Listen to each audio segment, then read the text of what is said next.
아멘. 오늘은 다 크게 두려워하더라라는 제목으로 하나님 말씀을 함께 나누겠습니다. 우리는 계속해서 사도행전을 통해서 초대교회의 모습을 우리가 살펴보고 있습니다. 여러분, 초대교회의 시작은 많은 학자들이 공식적으로 사도행전 2장을 초대교회의 시작으로 그렇게 봅니다. 그 사도행전 2장은 오순절 성령 강림 사건이 일어난 그 시점으로 초대교회가 시작되었다라고 이렇게 보는 것이지요. 그리고 그 초대교회의 모습을 사도행전 2장에서 요약적으로 우리에게 소개해 주고 있습니다.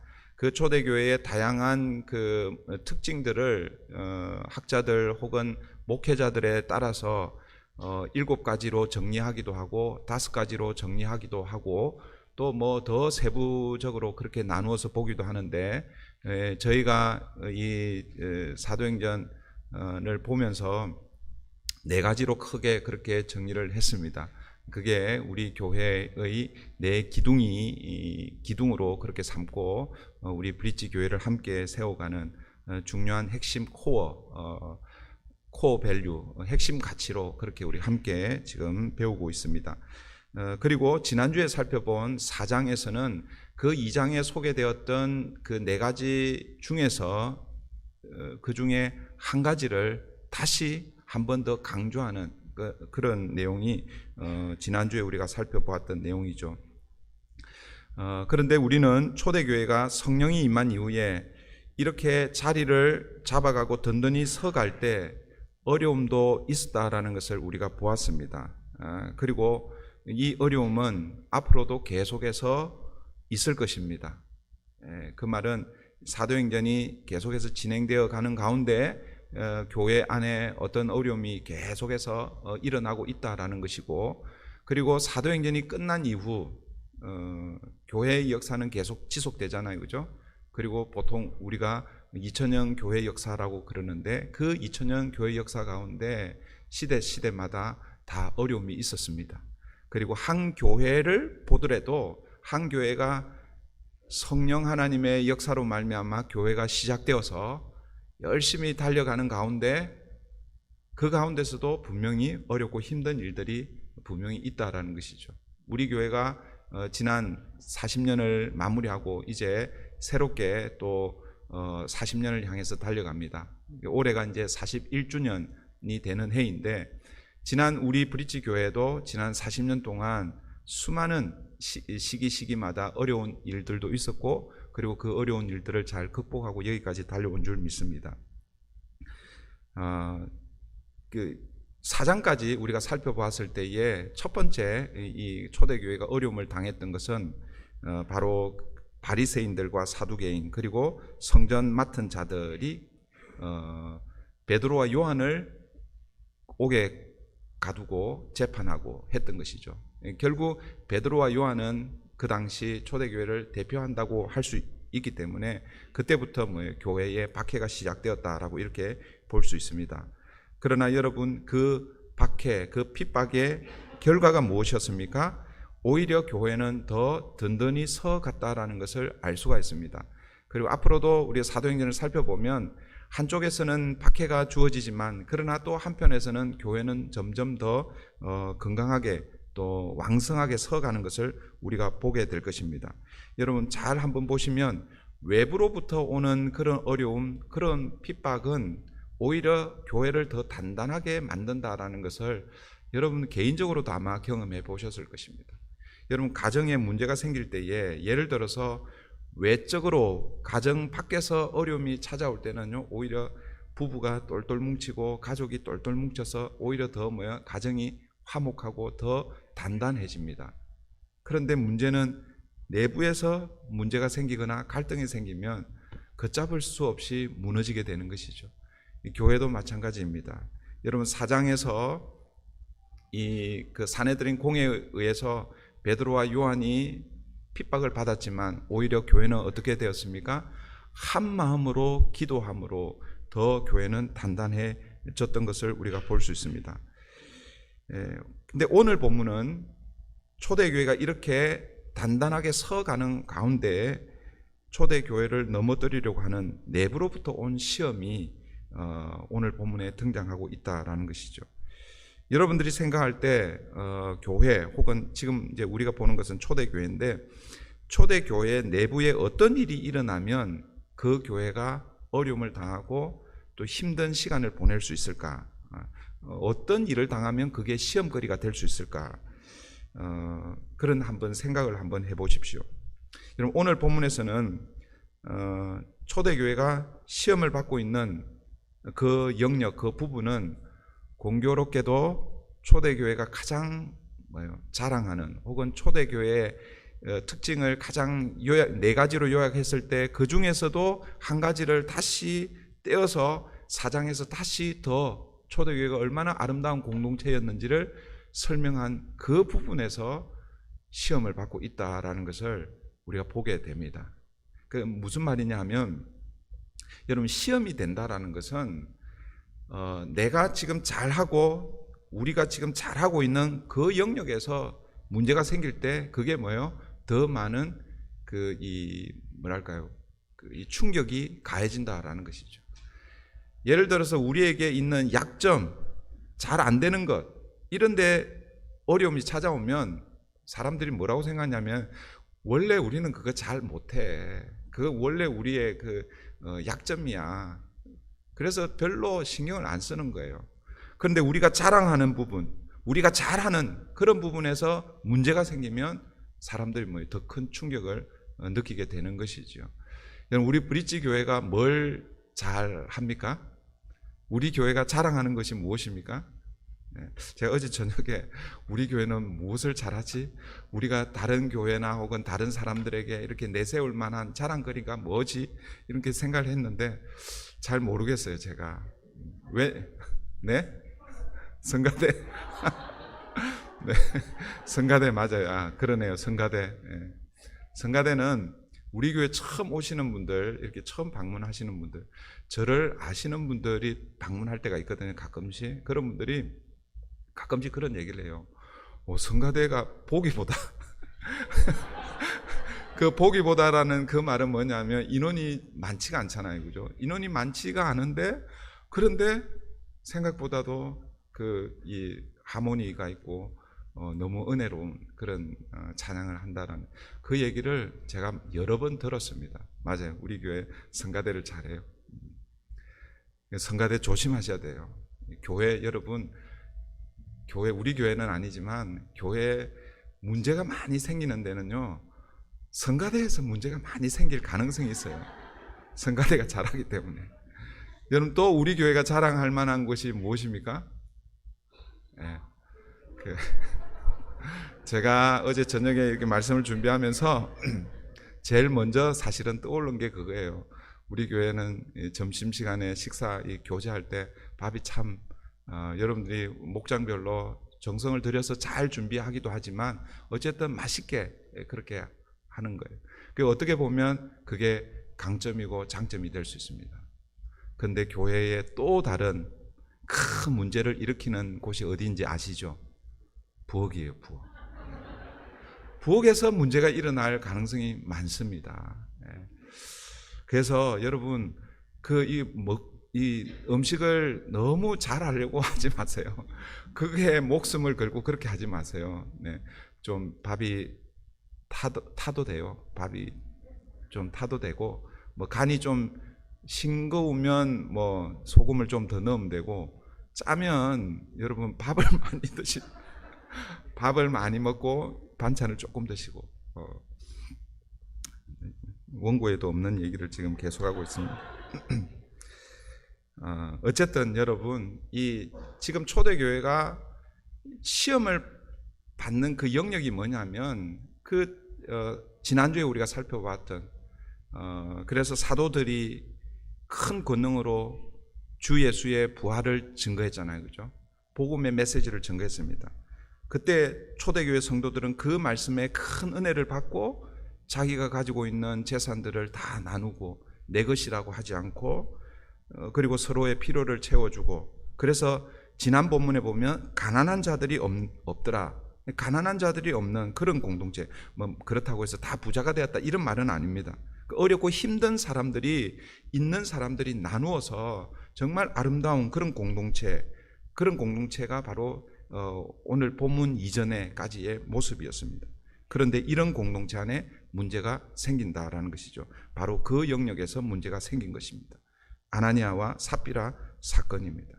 오늘 본문에서 아나니아와 삽비라가 무엇을 잘못했는가? 1절 2절을 보십니다. 1절 2절 아나니아라는 사람이 그의 아내 삽비라와 더불어 소유를 팔아 그 값에서 얼마를 감추매 그 아내도 알더라. 얼마만 가져다가 사도들의 발 앞에 두니. 1절 2절만 보면 아나니아가 뭘 잘못했는지 그게 정확하게 잘 드러나지는 않죠, 그죠?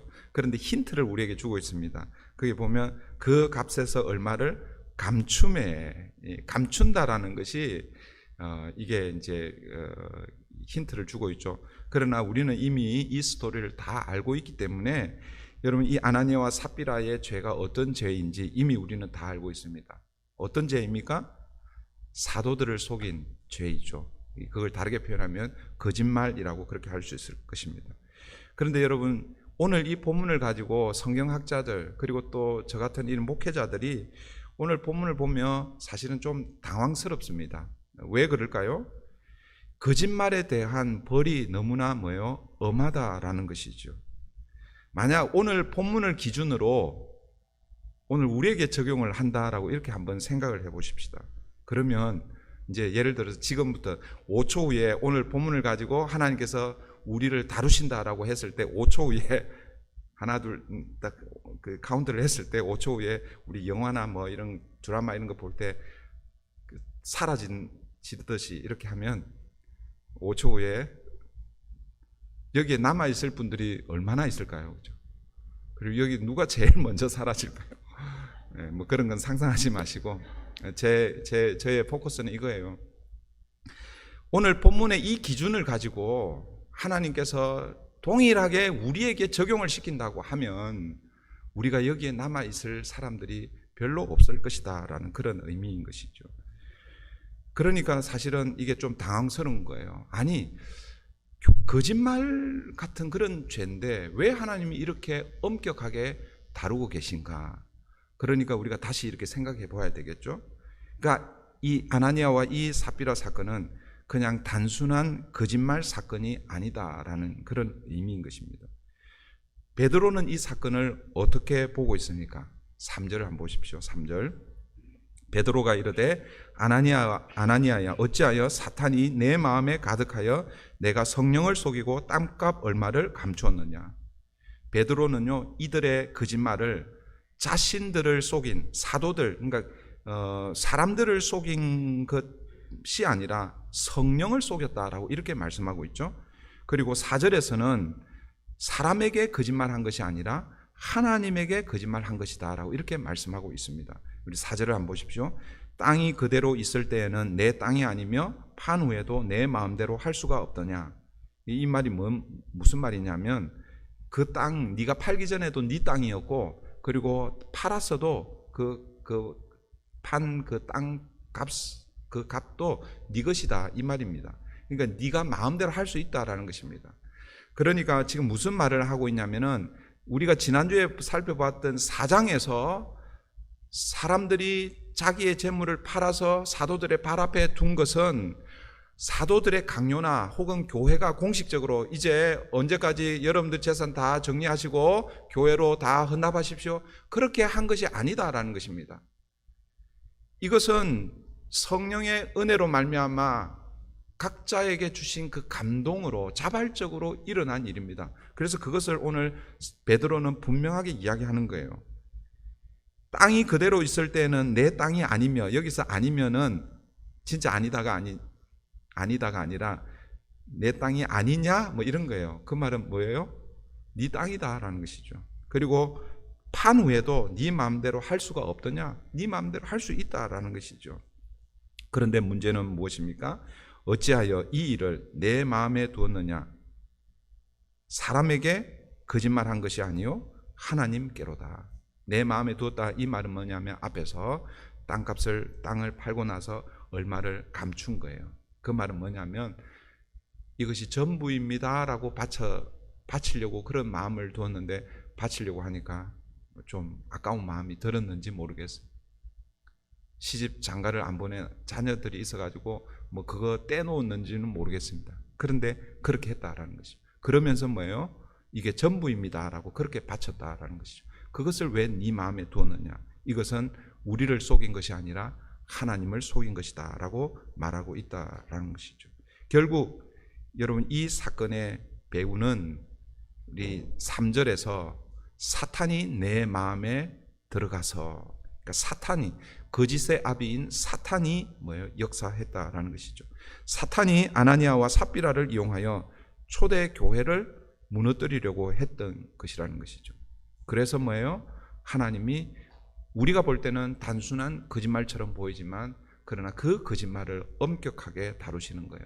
사실 엄격하게 다루시는 것을 더 넘어서 현장에서 아나니아와 삽비라가 죽는 그런 엄청난 사건이 오늘 본문에 기록되어 있습니다. 사랑하는 성도 여러분, 교회가 무엇입니까? 그러니까 오늘 이 본문은 이제 성령의 역사로, 성령의 강림으로, 오순절 성령 강림 이후로 이제 막 시작되고 있는 그 초대 교회, 그 교회를 하나님께서 보호하시는 그런, 사실은 어떻게 보면 굉장히 중요한 그런 시점에서 하나님 이 사건을 일으키신 것이거든요. 그러니까 우리가 다시 교회가 무엇인지를 돌아보아야 하는 것입니다. 교회는 어떤 공동체인가? 여러분, 교회, 제가 여러 번 교회를 이렇게 표현하잖아요, 그죠? 교회는 건물이 아닙니다. 빌딩이 아닙니다. 교회는 뭐라고 그랬어요? 사람이다라고 그렇게 말씀을 드렸습니다. 그런데 여러분, 교회는 사람인데, 그런데 단순히 사람들만의 모임이 교회가 아니다라는 거예요. 교회를 교회되게 하는 것은 그 교회를 구성하고 있는 사람들이 아니라 그 교회를 시작하게 하신 분, 그분이 임재하여 그리고 그 사람들이 함께 모여 있는 그곳이 뭐예요? 교회라는 것이죠. 다르게 표현하면 교회를 친히 시작하시고 다스리시고 통치하시는 성령, 그러니까 성령이라는 것은 이제 예수 그리스도께서 다른 보혜사를 보내주셔서 하나님을 어떻게 보면 성부를 대신해서 이제 함께 하시는 그 성령님께서 임재하시는 그곳이 뭐예요? 교회라는 것입니다. 따라서 교회는 하나님의 성령이 내주하시는 곳입니다. 그걸 다르게 표현하면 하나님의 거룩과 하나님의 영광이 임재하는 곳, 그곳이 바로 뭐예요? 교회라는 것입니다. 그런 의미에서 여러분, 저와 여러분이 오늘도 교회로 모였는데 우리가 다 교회라고 그랬잖아요. 우리가 교회로 이렇게 모였는데 우리만 이렇게 보면 안 된다라는 거예요. 우리 안에 함께 하시는 성령 하나님을 여러분 느끼고 또 볼 수 있어야 한다라는 것이죠. 만약 교회를 제가 늘 강조하듯이 건물 빌딩이 아니고 사람입니다라고 했을 때에 교회를 그냥 단순한 사람들로만 그렇게 생각하면 교회에 거짓말할 수 있습니다. 교회의 사람들을 함부로 대할 수 있다라는 것이죠. 그러나 교회는 그 이상이라는 것이죠. 그러므로 아나니아와 이 삽비라 이 사건은요, 단순한 거짓말이 아니다라는 것이죠. 그냥 단순히 사도들과 사람들을 속인 사건이 아니라 그 가운데 임재하시는 하나님의 성령을 속인 것이고 하나님을 속인 것이다라는 것이죠. 이 아나니아와 삽비라의 문제는요, 하나님이 세우시고 성령이 내주하시는 거룩한 공동체인 교회를 속인 것. 그래서 베드로는 이 사건을 이들의 실수로 그렇게 여기지 않고 네 마음에 사단이 들어갔다라고 이렇게 표현하면서 사단의 시험으로 보고 있는 것입니다. 그래서 그 벌이 엄할 수밖에 없는 것이죠. 하나님께서 어떻게 이 아나니아와 그리고 나중에 또 삽비라를 어떻게 다루고 계신가? 5절 보십시오. 아나니아가 이 말을 듣고 엎드러져 혼이 떠나니 이 말을 듣는 사람이 다 크게 두려워하더라. 여러분, 이 말씀을 어떤 사람들은요, 어떤 목회자들은 베드로가 아나니아를 저주했기 때문에 아나니아가 죽었다라고 이렇게 생각하는 분들도 있습니다. 그러나 여러분, 베드로가 저주해서 죽은 것이 아니죠, 그죠? 하나님께서 아까도 말씀드렸지만 이제 막 시작되고 있는 갓 태어난 이 초대 교회를 지키기 위해서 어떻게 보면 이런 표현을 써서 좀 죄송한데 시범 케이스로 그렇게 보여주신 것입니다. 교회가 얼마나 귀하고 중요한지를 지금 그 교회 이 사건을 바라보고 있는 그 모든 온 교회에 지금 하나님이 알리시는 거예요. 엄중한 경고로 그렇게 보여주고 계신다라는 것입니다. 그래서 여러분 사도 바울도요, 이 교회가 얼마나 중요한지를 고린도전서 3장 16절 17절에서 이렇게 그 고린도 교회를 향해서 사실은 경고의 말씀을 던져주고 있습니다. 이 말씀 너무나 잘 아는 말씀인데 잘 들어보십시오. 뭐 여러 번 제가 반복 이렇게 언급을 한 말씀이기도 합니다. 고린도전서 3장 16절 17절입니다. 너희가 여기서 너희가는 누구를 가리키겠어요? 사람인데 누구냐면 고린도 교회 성도들을 가리킵니다.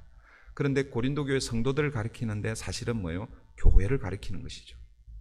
그러니까 이 빌딩을 얘기하는 게 아니다라는 거 아시겠죠? 그들을 향해서 이렇게 경고합니다. 너희가 하나님의 성전인 것과 하나님의 성령이 너희 안에 계신 것을 알지 못하느냐? 누구든지 하나님의 성전을 더럽히면, 지금 바로 아나니아와 삽비라가 지금 교회 앞에 지금 뭐 하고 있는 거예요? 거짓말을 하고 있는 거죠. 속이는 것이죠. 그런데 베드로와 다른 사도들을 속인 것이 아니다라는 거예요. 그것은 결국 하나님의 성전을 더럽힌 것이다. 하나님의 성령이 임재해 계신 그 교회를 더럽혔다라고 이렇게 표현하고 있습니다. 그러면서 이렇게 경고합니다. 하나님이 그 사람을 멸하시리라. 하나님의 성전은 거룩하니 너희도 그러하니라.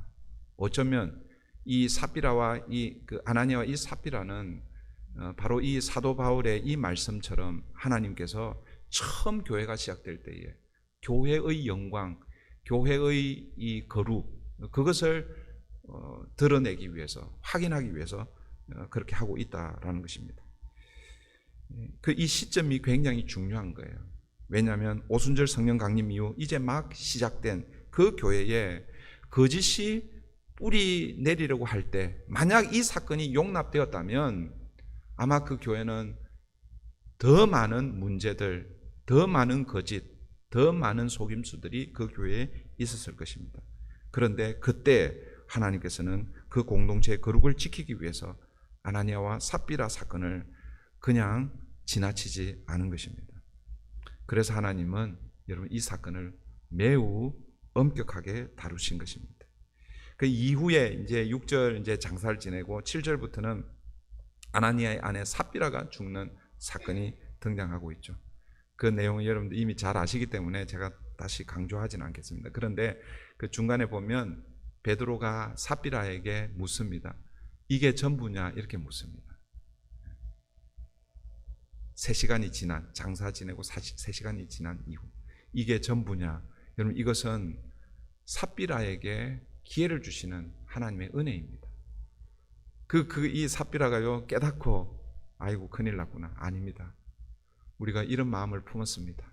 그렇게 했으면 아마 삽비라는 어쩌면 살 수 있었을지도 모르죠. 그런데 네, 전부입니다. 예, 남편과 아내가 뭐예요? 한 통속이 되어서 부창부수라고 이런 데는 일심동체가 되면 안 되는데 이렇게 돼. 사실은 엄청난 초대교회에 사실은 2장부터 초대교회가 계속해서 부흥합니다. 핍박이 있었습니다. 어려움이 있었습니다. 그거는 외부로부터 온 것이잖아요. 그러나 계속 부흥하고 있는데 그때 초대교회에 엄청난 어떻게 보면은 이 사람들이 다 두려워할 만한 그런 사건이 오늘 이 초대교회에 일어난 것입니다.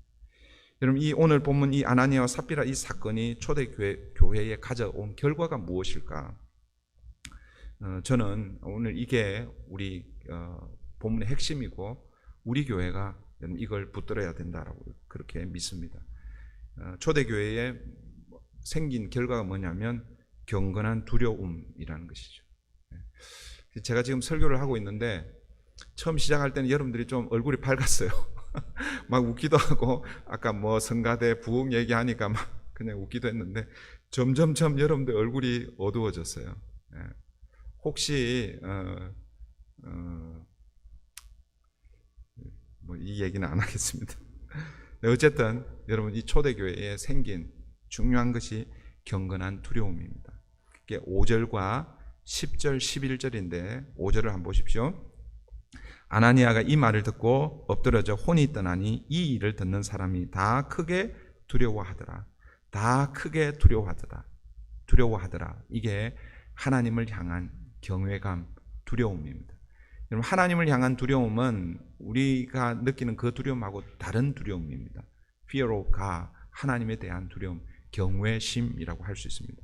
그리고 10절도 보시면 곧 그가 베드로의 발 앞에 엎드려져 혼이 떠나는지라. 11절 온 교회와 이 일을 듣는 사람들이 다 크게 두려워하니라. 다 크게 두려워하더라.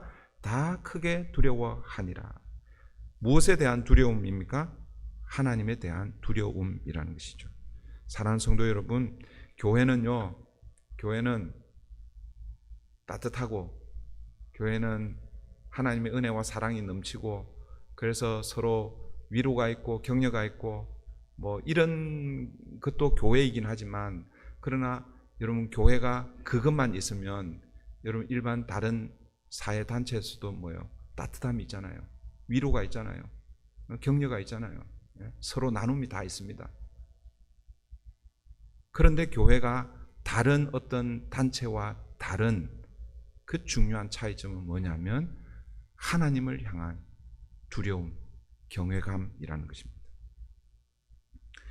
사탄은 이 아나니아와 삽비라 사건을 통해서 교회를 흔들어 놓고 무너뜨리려고 했지만 그러나 하나님은 오히려 이 아나니아와 삽비라 사건을 통해서 교회를 정화시키고 거룩한 공동체로 하나님을 두려워하는 그런 경외감이 교회에 가득하도록 그렇게 만드셨습니다.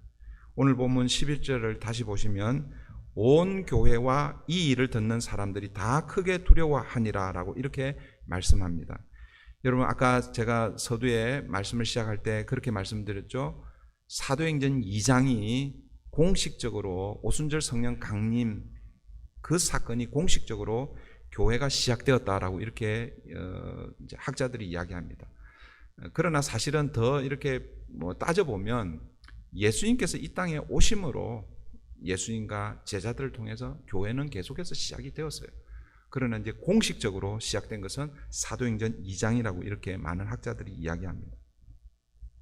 그런데 여러분 공식적으로 사도행전 2장에서 교회가 시작되었다라고 그렇게 이야기는 하지만 교회라는 단어가 처음 등장하는 것은 언제이냐라는 거예요. 사도행전을 여러분 1장부터 쭉 읽어보십시오. 교회라는 단어가 언제 처음 등장하냐면 바로 오늘 이 아나니아와 삽비라 사건 이후 하나님이 어떤 분이신지를 깨닫고 나서 그때 비로소 처음 뭐예요? 교회라는 단어가 등장하고 있다라는 것입니다. 이것은 우리에게 많은 것을 생각하게 합니다. 아까 말씀드렸듯이 교회는 따뜻해야 합니다. 은혜와 사랑이 흘러넘쳐야 합니다. 위로가 있고 섬김이 있고 나눔이 있고 이런 것이 있어야 합니다. 그러나 그보다도 더 중요한 것은 교회는 하나님의 임재가 있어야 한다라는 것이죠. 하나님의 임재가 경험되지 않으면 아무리 따뜻하고 사랑이 넘치고 아무리 나눔이 있어도 그것은 그냥 일반 한 단체에 불과하다라는 것이죠. 하나님이 임재하시기에 그 임재하신 그 하나님이 어떤 분이신지를 우리가 깨닫고 알고 그래서 그분이 사랑을 주시지만 그분이 우리에게 은혜를 베풀어 주시지만 그러나 그분에게는 우리가 근접할 수 없는 두려움이 있다라는 것을 우리가 알아야 한다는 것이죠. 여러분 이것이 교회를 교회되게 하고 성도를 성도되게 하는 것입니다. 사도행전을 기록한 이 누가는요 하나님의 살아계심과 하나님의 임재하심, 하나님에 대한 두려움을 깨달았을 그때에 비로소 처음으로 뭐예요? 교회라는 단어를 사용하고 있다라는 것입니다. 이제 말씀을 맺습니다. 오늘 본문에 이 삽비라와 아나니아 이 삽비라 사건인데 오늘 본문을 이렇게 쭉 보면 두 종류의 엎드러짐이 있습니다. 5절 한번 보십시오. 5절 보시면 아나니아가 이 말을 듣고 엎드러져. 아나니아의 엎드러짐이 나오죠. 그래서 그 결과로 혼이 떠납니다. 그 다음에 또 다른 엎드러짐이 있는데 그게 물론 엎드러짐이라고 그렇게 표현은 되고 있지는 않습니다. 어떻게 표현되고 있습니까? 이 일을 듣는 사람이 다 크게 두려워하더라. 무엇에 대한 두려움일까요? 아나니아가 죽었기 때문에 그 죽음에 대한 두려움이었을까요? 아니죠, 그죠? 그 아나니아를 다루고 계신 그 하나님을 깨닫고 하나님을 알고 그 하나님에 대한 두려움을 가지는 거예요. 이 두려움은 하나님 앞에 엎드려지는 것입니다. 여러분 요한계시록 1장 17절에 가보면 요한계시록이 이제 시작이 되는데 그때 보면 사도 요한이 그 예수님의 공생의 기간 동안 예수님의 사랑을 가장 많이 받은 제자들 뭐 여러 제자들이 있겠지만 보통의 경우는 사도 요한이 예수님의 사랑을 가장 많이 받은 자라고 그렇게 제자라고 그렇게 우리가 부릅니다. 그런데 여러분 요한계시록에 가면 이 사도 요한이 밤모섬에 기양 가서 환상을 보잖아요, 그죠? 그 환상을 보는데 부활하신 주님을 그때 만나게 됩니다. 공생의 기간 동안에는 그 예수님으로부터 가장 많은 사랑을 받았는데 그래서 그 부활하신 주님을 만나면 너무 좋아갖고 막 이래야 되잖아요, 그죠? 그런데 그 부활하신 그 주님의 그 위엄, 영광, 그 거룩을 보면서 사도 요한의 반응이 뭐냐면 그냥 땅에 엎드러지는 거예요. 표현을 이렇게 하고 있습니다. 죽은 자 같이 되어 엎드러지는 거예요. 이게 하나님에 대한 두려움, 경외감이라는 것이죠. 두 가지 종류의 엎드러짐이 있다는 거죠. 한 엎드러짐은 아나니아와 삽비라가 하나님 앞에 엎드러진 거예요. 무엇 때문에? 하나님을 제대로 알지 못했기 때문에. 사람들을 속인다고 했는데 그런데 보니까 하나님을 속인 거예요. 그 엎드러짐이고, 그리고 또 다른 하나의 그 하나님의 일하심을 보고 그 하나님 앞에 다 크게 두려워하며 엎드려지는 것이죠. 10절, 11절도 동일한 말씀이죠. 곧 그가 베드로의 발 앞에 엎드려져, 여기는 삽비라가 엎드려지는 거예요. 그 결과로 혼이 떠납니다. 그런데 11절에 온 교회와 이 일을 듣는 사람들이 다 크게 두려워하니라. 삽비라도 죽었네? 그 죽음에 대한 두려움이 아니라 그것을 행하시는 그 하나님을 바라보며 그 하나님에 대해서 엎드리는 것이죠. 저는 이 엎드림, 이 두 종류의 엎드림이 있는데 첫 번째 엎드러짐, 이 아나니와 삽비라의 엎드러짐은 어떤 엎드러짐입니까? 그들의 죄에 대한, 교회를 무너뜨리려고 하는 죄에 대한 하나님의 심판으로 엎드려지는 것이죠. 그런데 또 다른 엎드러짐은 어떤 엎드러짐입니까? 이 일을 듣는 사람이 다 크게 두려워하더라. 하나님의 살아계심을 경험한 사람들의 엎드러짐입니다. 저는 이것이 예배라고 믿습니다. 오늘 저와 여러분이 이 예배 자리에 왔어요, 그죠? 어떤 마음으로 왔습니까? 일주일 한 주간 내가 예배를 빠지면 뭔가 찜찜해가지고, 그거는요, 그런 마음으로 오면은 이건 다 미신입니다, 미신. 우리는 하나님이라는 우상을 모셔놓고 우상 숭배하고 있는 것입니다. 그런 마음으로 오신 분은 안 계시겠죠. 오늘 저와 여러분이 이 예배 자리에서 지난 세월 동안 우리를 구원하시고 그리고 지금까지, 아니 앞으로 우리를 인도하실 그 하나님에 대한 그 감격과 그리고 그 하나님에 대한 경외감으로 오늘 이 자리에 와서 그래서 예배하는 줄 믿습니다. 여러분, 진정한 예배는 어떤 예배입니까? 이 예배의 자리에서 하나님의 임재를 경험하는, 그래서 그 하나님의 임재, 그 하나님의 거룩, 그 하나님의 영광 앞에서는 우리는 아무것도 아니구나라고 그래서 엎드러지는 거죠. 그래서 우리는 엎드러지고 낮아지고 그렇게 해서 예배 때에 아무도 안 보이고 누구만 보이는 거예요? 주님만 보이는 것이죠. 하나님만 보이는 것이죠.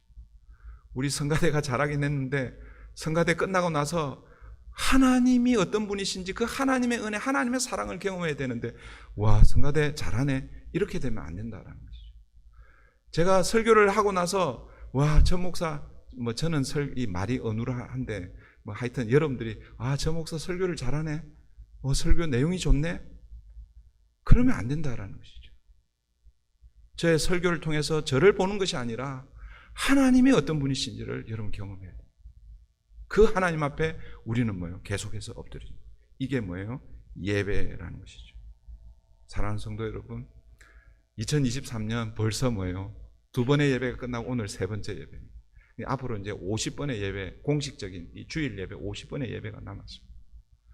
제가 어제 저녁에 말씀을 준비하면서 우리 브릿지 교회가 주일날 예배로 모일 때마다 사람들이 드러나는 것이 아니라 우리는 낮아지고 우리는 엎드러지고 오직 하나님의 영광, 주님만 드러나는 그런 엎드러짐의 예배, 이런 예배를 우리 앞으로 함께 만들어 가기를 원합니다. 그러기 위해서는 제일 중요한 게 하나님의 임재하심, 성령의 역사입니다.